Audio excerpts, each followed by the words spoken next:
For over 200 years, America has carried on the greatest experiment in self-government in the history of the world. And that's not hyperbole, that's a fact. We're the people. The people vote and choose their own leaders, and they do it peacefully. And we're in a democracy. The will of the people always prevails. Yesterday, I spoke with President-elect Trump to congratulate him on his victory.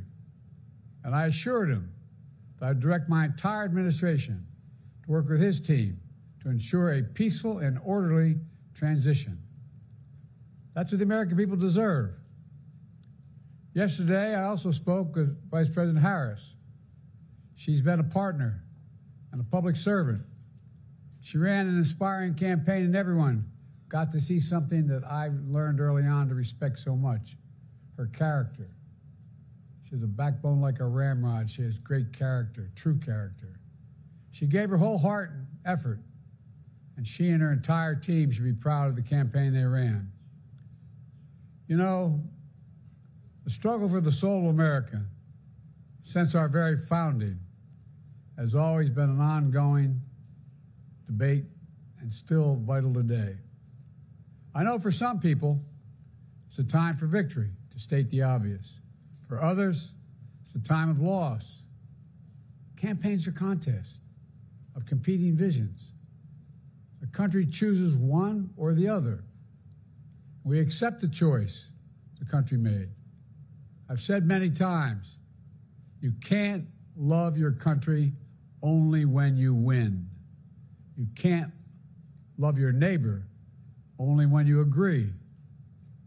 Something I hope we can do, no matter who you voted for, is see each other not as adversaries, but as fellow Americans.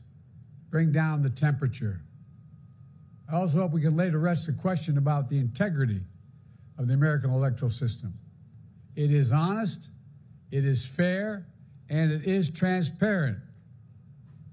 And it can be trusted, win or lose. I also hope we can restore the respect for all our election workers who busted their necks and took risks at the outset. We should thank them. Thank them for staffing voting sites, counting the votes, protecting the very integrity of the election. Many of them are volunteers who do it simply out of love for their country. And as they did their duty as citizens, I will do my duty as president. I'll fulfill my oath, and I will honor the Constitution. On January 20th, we'll have a peaceful transfer of power here in America. To all our incredible staff, supporters, cabinet members, all the people who've been hanging out with me for the last 4 years, God love you, as my mother would say. Thank you so much. You put so much into the past 4 years. I know it's a difficult time. You're hurting. I hear you and I see you. But don't forget all that we accomplished. It's been a historic presidency. Not because I'm president, because what we've done, what you've done. A presidency for all Americans. Much of the work we've done is already being felt by the American people, but the vast majority of it will not be felt over the next 10 years.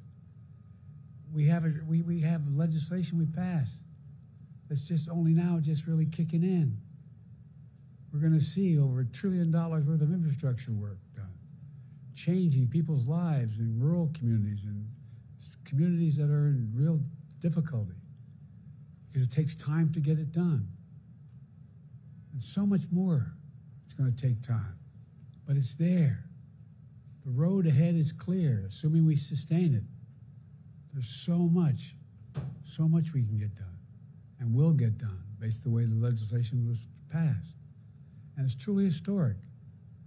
You know, we're leaving behind the strongest economy in the world. I know people are still hurting, but things are changing rapidly. Together, we've changed America for the better. Now we have 74 days to finish the term, our term. Let's make every day count. That's the responsibility we have to the American people. Look, folks, you all know it in your lives. Setbacks are unavoidable, but giving up is unforgivable. Setbacks are unavoidable, but giving up is unforgivable. We all get knocked down. But the measure of our character, as my dad would say, is how quickly we get back up. Remember, a defeat does not mean we are defeated. We lost this battle. The America of your dreams is calling for you to get back up.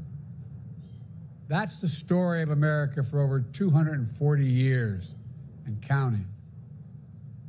It's a story for all of us, not just some of us. The American experiment endures. We're going to be okay, but we need to stay engaged. We need to keep going.